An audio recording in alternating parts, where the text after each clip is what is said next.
Okay, we're going to do something different today on the vlog of randomness, and that involves me looking upwards a lot, so I apologize right off the top. We're going to talk about a few things. Obviously, I'm a big fan of theme parks, a bigger fan of Orlando theme parks, and I think I know my stuff, so I wanted to chat about it a little bit. So, there's a few things that happened recently. Number one, over the weekend, the ticket prices went up like everyone knew it was going to happen. And I want to talk about what we've got right now when it comes to Walt Disney World ticket prices. Now, Disneyland ticket prices went up as well, but I'm not talking about Disneyland, we're talking about Disney World. So, thanks to allears.net and touringplans.com, I have found a few little tidbits of information that I was not aware of. Alright. So, let's go back in time, right? October 1971, obviously everyone knows about the general admission price of the Magic Kingdom. $3.50. $3.50. $3.50. Could you imagine the fact of going to the Magic Kingdom paying $3.50? It'd be glorious. And they actually did like a 25-cent upcharge the next year. And then it went to 75 cents, and then in 1976 it had no increase whatsoever. And in 77 it had a slight increase, but not by much, 75 cents more. Alright, now let's fast forward to down the line, and we're going all the way to 2009. Alright? 2009 was the last year that there was not an annual increase for Walt Disney World ticket prices. Now, this is interesting given the fact that there was an increase in ticket prices in 2009, but it was only for the water park single-day admission tickets, and that was it. Now, every year after that, we've had a significant increase. In August of 2009, it went up $4. We went $3 in 2010 and 2011, and $4 in 2012. Now, 2013, Disney decided to start pricing separately to give the Magic Kingdom a higher dollar value, and for Epcot, Hollywood Studios, and Animal Kingdom to give them a secondary dollar value. So in 2013, in the month of June, the Magic Kingdom went up to $95. Now, of course, I'm not talking about tax or anything like that. We're talking about $95 before tax. And all three other parks were $90, right? So in February of 2014, they went up $4, right?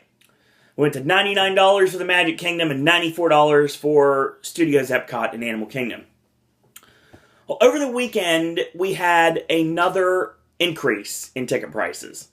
Another big increase, thus making the Magic Kingdom before tax the first theme park in Central Florida to go over $100 for a single day admission. It's insane. $105 for the Magic Kingdom.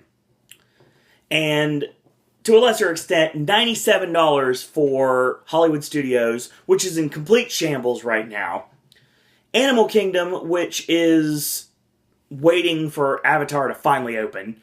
And Epcot, which is, well, pretty much other than the abolishment of Norway to bring in Frozen, there really hasn't been much going on in Epcot for many, many years. Other than the fact it seems like every week they have a food and wine festival. They turned Flower and Garden into a food and wine festival, so there you go. Here's the thing. Now, obviously, I'm a Disney guy, always have been a Disney guy, and always will be a Disney guy. And another thing that they did was they raised the annual pass price, actually. If you want an annual pass to Walt Disney World right now, today, like right now, you actually have to pay $650, and that just covers the parks. Then if you want Blizzard Beach, Typhoon Lagoon, and Wide World of Sports, you have to pay an additional price, which now brings a premium annual pass to $779. It's getting ridiculous. It's over $1,000 if you want a ticket that covers both Disney World and Disneyland. That's the only time I'll mention Disneyland in this video. Now, they are making the water park tickets park hopper, which is interesting because obviously you have, starting out the day, you want to go to Blizzard Beach, it gets a little bit busy, you leave. It's not like you can just go to Typhoon Lagoon. Well, now you can. And a one-day water park ticket, which is now essentially a park hopper for the water park, is $58. That's not bad. But for children, you have to pay $50. So, I mean, it works. It works very well. I think that there's a lot of places currently trying to unload their cheaper ticket prices, like official Ticket Center and Undercover Tourist. I'm not sure if they have their tickets completely changed over yet. So if you haven't bought your tickets yet, try to get them at a cheaper rate if you're able to, because it's definitely worth it. It's kind of like when SeaWorld tickets went up and I had to buy a cheaper ticket at SeaWorld through AAA. That worked, so there's always that. And AAA has completely eliminated discounts for Walt Disney World, so there's always that too, something that was not the case before. Here's another thing. There's another option that I never fully took advantage of, and I know a lot of people that did, and that is the no expiration option. The no expiration option is now 86. They completely got rid of it. So all the tickets that have the no expiration option that were pre-purchased, they're going to be fine. But any tickets after that, no more no expiration option. So that's interesting. It's very interesting, actually. So let's talk about this, shall we? All right, if you want to go and park hop, a park hopper one-day ticket is now $155 if you are an adult, or $149 if you're a child. And if you want to add that water park fun and more option to it to be able to check out Typhoon Lagoon, Blizzard Beach, Disney Quest, and Wide World of Sports, $169 for adults and $163 for children. It's crazy. It really is. If you want to combine the two and get the park hopper and the water park fun and more, it's $195 for an adult and $195 for a child. So apparently it stays the same. Thank you, Touring Plans, for this information. So it's almost $200 if you want to get a one-day ticket that covers all 4 Disney parks, both water parks, Disney Quest, and Wide World of Sports. That's insanity, to say the least. Disney is pricing itself as an option out for some families. I know this for a fact. Now, granted, I got the bug, so I'm not going to give it up or anything. But there's a lot of people that are just not going to be able to go anymore. It's going to become a fact one day, and it's going to become sooner rather than later. A one-day ticket to the Magic Kingdom one day will end up being $200. Now, is the Magic Kingdom worth $200? Not currently. I don't think any park is worth $200. Not for a one-day ticket without being able to do anything else with it. I mean, it'll be almost at $150 in 5 years if we continue price increases for the next 5 years. That's insanity. $150 for a one-day ticket? Now, granted, I know there's not very many people that buy into those one-day tickets, but sometimes people have to. Like, you got one day that you are able to come in town for a convention. You want to go over to Epcot for a little bit and, like, Cruise World Showcase. Or maybe you just have an extra day that you just have nothing to do and you're local and like, I want to go to the park. So then you have to pay out the money. So it's always that. I mean, it's getting ridiculous. It really is. I mean, it makes more sense that as we progress, as you get more days added to a ticket, like there's a 3-day, a 4-day, a 5-day, a 6-day, a 7-day, an 8-day, a 9-day, or even a 10-day ticket, it's getting cheaper by the day. Like, for example, I'm going to spell this out for you guys. 3-day ticket, 3-day base ticket just covers 3 parks of your choosing, 1 park per day, is pretty much worked out to about $92 a day. If you go up to 4 days, it's $77 a day. 5 is 63, 6 is 55, 7 is 48, 44 for 8 days, 9 days is about $40, and 10 days is about $37. So if you have a 10-day ticket, you're basically paying $37 a day in order to be able to get to the parks. That's interesting. Very interesting. That's pretty much how it works out. And obviously, Owen can't do math, and I've mentioned that many times, so if I got some of this wrong, my apologies. But it's starting to get ridiculous. Walt Disney World is a location that I've said numerous times to people that just don't think they can afford it. If you know how to plan and you know how to look for deals, you can afford Walt Disney World. Pretty much anyone can afford Walt Disney World, at least for a small vacation. It's getting to the point now that a family of 4 having to spend thousands of dollars that they don't have is not a possibility any longer. Disney's not a 1%er destination, at least not yet, but it's getting there. And obviously, people like us, we're not going to stop going. But I know a lot of people that will, and a lot of people that are going to have to. Whether they want to or not, they're going to have to. It's just a sad state of affairs when you have to, in order to stay competitive, to prove why you're the best, even though Disney really has not proven much in the last several years why they would be the best in Orlando. I understand why they are the best in Orlando, but there's a bigger reason to believe that Universal Orlando is definitely on its heels right now, without a doubt, especially with all the stuff they've brought in and all the stuff they're continuing to bring in, and Disney is basically just resting on its laurels right now. But that's all they have to do. It's like the WWE right now. Vince McMahon has no competition. He doesn't see TNA as competition. He doesn't see Jeff Jarrett's Global Force Wrestling as competition. It doesn't even really exist anymore, at least right now. And stuff like Ring of Honor, Lucha Underground, nah, it's just chump change. Doesn't matter. It's like WWE's the gold standard. It's like Walt Disney World's the gold standard. It's like, yeah, Universal's doing really well for itself, and you got stuff like SeaWorld and Legoland, and even to a lesser extent, Busch Gardens, Tampa. They're doing fine, but they're never going to challenge Walt Disney World. But then again, that's how you get caught. And that's how you lose the theme park war. A lot of years ago, many, many moons ago, no one would have believed that Universal would have been able to take Disney when it comes to theme parks. It's getting closer and closer every day. Whether you're a Disney fan or a Universal fan, and you can like both, I'm proof positive, but when it's all said and done, if you can afford to go to Universal for a whole lot cheaper than it costs to go to Walt Disney World, where are you going to go? Seriously.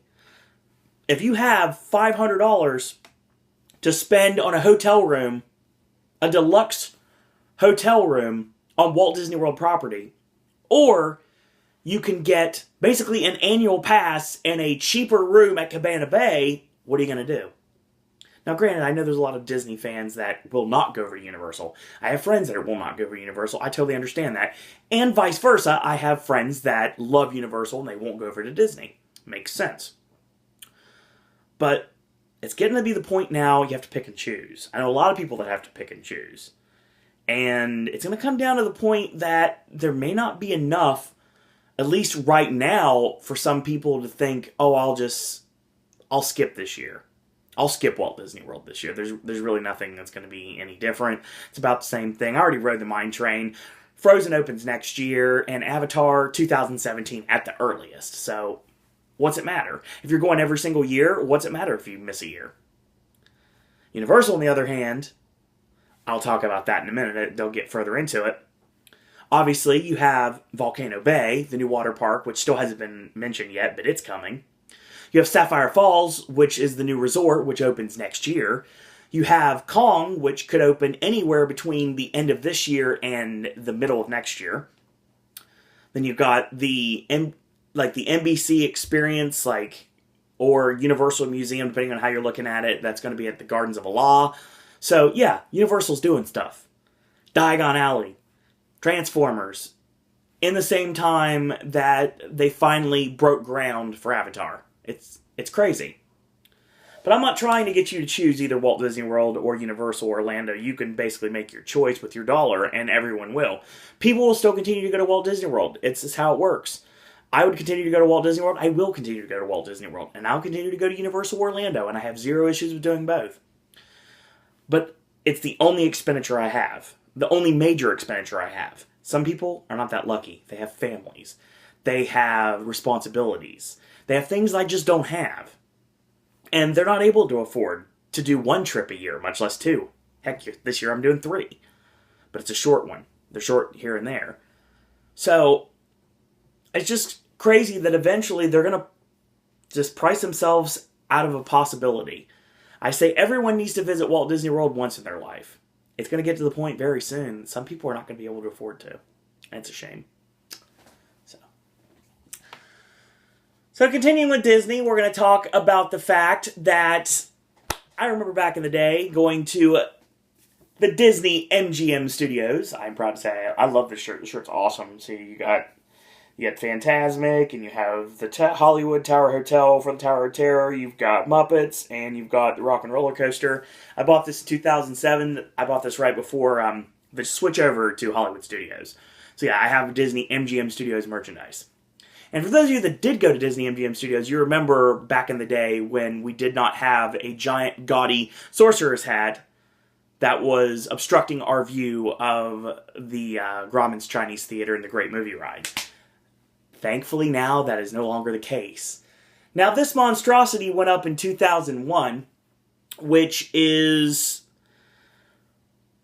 in the middle of when I stopped going and when I started going back again. I stopped going in 1998 and I started going back in 2006. So I've seen what it looks like without the Sorcerer's hat, but I got used to it, obviously. And thankfully, there was made an announcement in October of last year that the structure would be completely removed, and it took 49 days for the removal to be completed. As of today, as we're filming this, the hat is gone. There's scaffolding still, but the hat is gone. Completely gone. Good riddance. I will never see the Sorcerer's hat again. I have many pictures of the Sorcerer's hat. I have many pictures in front of the Sorcerer's hat. I have Sorcerer's hat pictures from last year, actually. So, I got my final pictures. And now we can move on to the Great Movie Ride, and you can look right down and see the amazing recreation of Grauman's Chinese Theater instead of a big gaudy hat. So yes, I have no problems with the hat being gone. I'm glad it's gone, and I'm really curious to see what I'm going to look at when I return to property in 205 days. I believe that's what it said on my list here, 205 days. So, that's the Sorcerer's hat. Some other information that got broke today.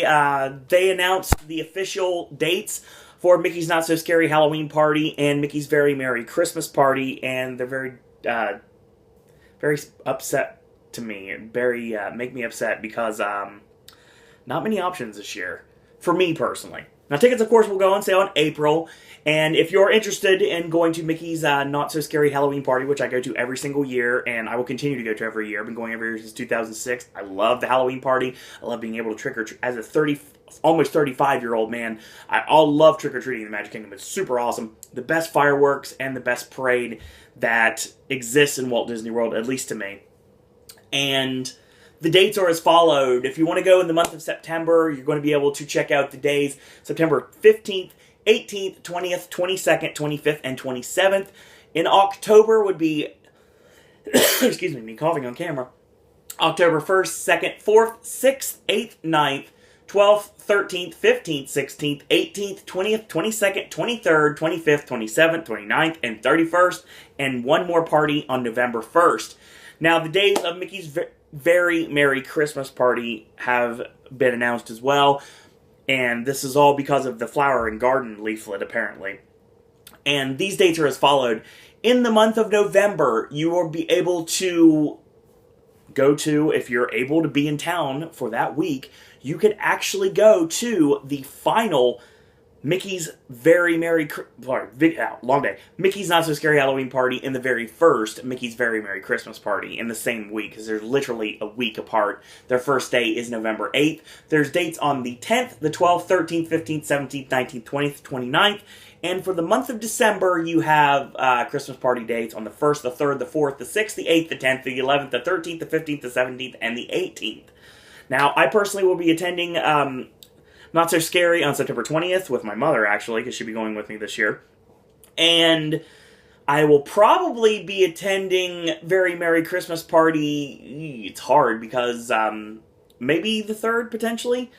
I don't know. 3rd, 4th. Those are possible days. I could go maybe the 6th. 3rd, 4th, or 6th are the only options I've got, because I'm only going to be down for about a week in December, so there's always that. So yeah, if you want to get your tickets, April's when they go on sale. Real quick, some refurbs you have to look at if you are heading down to the world anytime soon. Blizzard Beach, of course, closed for its yearly refurb until March 14th, and the Flame Tree Barbecue at Animal Kingdom until April 22nd. Kali River Rapids closed from March 10th to the 13th, just a 3-day closure there. Cinderella's Royal Table in the Magic Kingdom is going to continue to be closed until March 6th. And Liberty Tree Tavern is a very long refurb from July 6th to November 19th, which means I'm definitely not going to Liberty Tree in September. I'll be able to hit it for reunion, that's about it. The Liberty Square Riverboat, August 4th to the 10th, a nice 6-day refurb there. Under the Sea, The Journey of the Little Mermaid is going to be closed until March 3rd. Harmony Barbershop at the Magic Kingdom is going to be closed for a little refurb until March 29th. Short refurb for Stitch from March 1st to the 2nd. Short refurb for Buzz Lightyear, March 4th to the 5th. Peter Pan's Flight, short refurb, March 5th to the 6th. The Jungle Cruise will be closed April 13th till May 8th. And Big Thunder Mountain closed from April 27th to the 30th. The biggest one right now is the fact that we're going to have a multi-month refurb for Pirates of the Caribbean, which is actually going to be closed starting May 11th all the way until September 25th. So it's awesome because it opens right when I get down in town. So that's awesome. So I get to ride out Pirates while I'm down in September because it'll just be refurb. So that's kind of cool.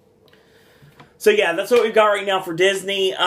That's basically what I wanted to talk about when it comes to Disney. Universal right now, I got a couple things right now. Obviously, we're in the middle of Mardi Gras.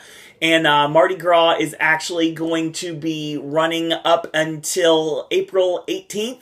You can check out the Mardi Gras Parade. Maybe if you're in the parks, you can try to sign up to become one of the bead throwers if you want to do that. You can check out the parades, all the awesomeness. Eat beignets and eat one for me because they're awesome. If you want to check out the concerts at Music Plaza Stage, you're more than welcome to. February 28th, in just 3 days, Heart will be performing.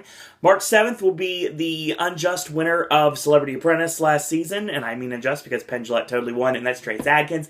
MKTO on March 13th. Styx will bring you out at March 14th, and the 15th will be American Authors. Becky G on March 20th. Yandel on March 21st. The B-52s on March 22nd. Philip Phillips on March 28th, the All-American Rejects on April 4th, the band Perry on April 11th, and we end with Trey Songz on April 18th. So check out the concerts of Mardi Gras. So the big rumors are finally put to rest via a conference call via Comcast. That it is official. Kong is returning to Universal in 2000... ? What I mean is because it's not official when it's happening yet. We know it's happening. We don't know when it's happening. But for those of you that have seen the Kongstruction at Islands of Adventure, you would know that the building is going up rather rapidly and easily could be potentially having soft opens by the end of this year. I'm not saying that's going to happen, but I'm saying it's a possibility. But by the end of 2015, we could have our first people, whether they're team members, their families, their friends, or just the general public being able to witness Kong's return to Universal property. So I want to talk about Kong a little bit. Obviously, Kong recently was talked about for the longest of times. King Kong as an attraction was one of the first day attractions at Universal Studios Florida back when it first opened in 1990. And it closed, unfortunately, in 2002. Now, this would make room for one of my personal favorite roller coasters at Universal Orlando, and that is the Mummy. So, the Revenge of the Mummy opened in 2004. So, 2 years later, it opened, and now the only way you could see Kong at this moment is in the studio tour in Universal Studios Hollywood. And that's Kong 360. It's completely different. Now, this ride here, obviously, it's got a little Halloween Horror Nights info as well, because at the second Halloween Horror Nights, they actually did an attraction called the Tramway of Doom. They utilized the character of Darkman on the loose in New York, and after you rode Kongfrontation, you exited the tram, and you would walk on the ground of the ride where your maze was awaiting. And they didn't do this again until I See You in Halloween Horror Nights 11, where they had the Ozone Fright Club, which is a normal place that employees are generally there. It was kind of a queue line. That's where they queued up there, and then you had to exit to the ground of Kongfrontation, where another haunted maze awaited. So yeah, that's basically what happened there. That was the next time that this location was used for Halloween Horror Nights. But yeah, I'm really super excited for this. This is actually something I'm very, very happy for. It's going to be really fun. I am very curious to see what they do with this. It's not going to be like Kongfrontation. It's not going to be like Kong 360. It's going to be like something completely different. And I'm really curious to see what we've got. And as long as I'm able to, I will try to get video footage of the ride experience on this channel as soon as possible. So that's all we've got right now. What's going on? And just like I said, the vlog of randomness really was that today, wasn't it? Yeah, so that's what we've got going on right now. In closing, Disney ticket prices, they're going to keep going up every year until the breaking point takes only the 1%ers out. And the people that want to be 1%ers, kind of like me, that just don't care about spending exorbitant amounts of money to go to Walt Disney World every year, twice a year. It's going to pretty much price a lot of people out. And within 10 years, I think that Walt Disney World will have basically just people that, I can't say just rich people, but just people that don't mind about frivolous spending, and they have that money to do that vacation. Because some people spend multiple years waiting for that one perfect vacation, and they'll probably bring those in as well. And obviously the locals, but then again, the locals seem like they're getting upset that they're discounts being reduced every year, so who knows. Universal's doing great, and really excited for Kong, and I'd love to be at Mardi Gras, and maybe someday I will be, so hopefully that'll work out. Good riddance to the Sorcerer's hat, and I look forward to Mickey's Not So Scary Halloween Party, and hopefully, maybe if it works out, get to Mickey's Very Merry Christmas Party this year. So that being said, I want to thank you guys and girls out there for watching. As always, if you like these videos, tell your friends about them, leave a comment, do subscribe, help spread the word about Pop. If you haven't yet, go to Facebook and just take a second and click like on our Facebook fan page. It is under Suro and Disney Pop. If you want to send me a friend request via Facebook, let me know that you like the channel and that you watch the channel so I don't think you're just a bot or something. You can do that at Owen Disney. If you'd like to follow me on Twitter, it's at Suro Disney. And last but certainly not least, you want to send your thoughts, comments, queries, and opinions.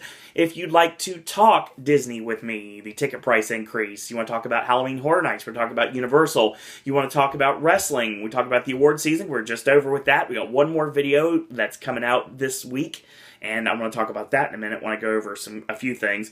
Or if you have questions for me, you want to become a Popcaster yourself, you have ideas for the vlog of randomness, sip and snack, or verses, you're more than welcome to send your contributions and ideas to surrowanddisney@gmail.com.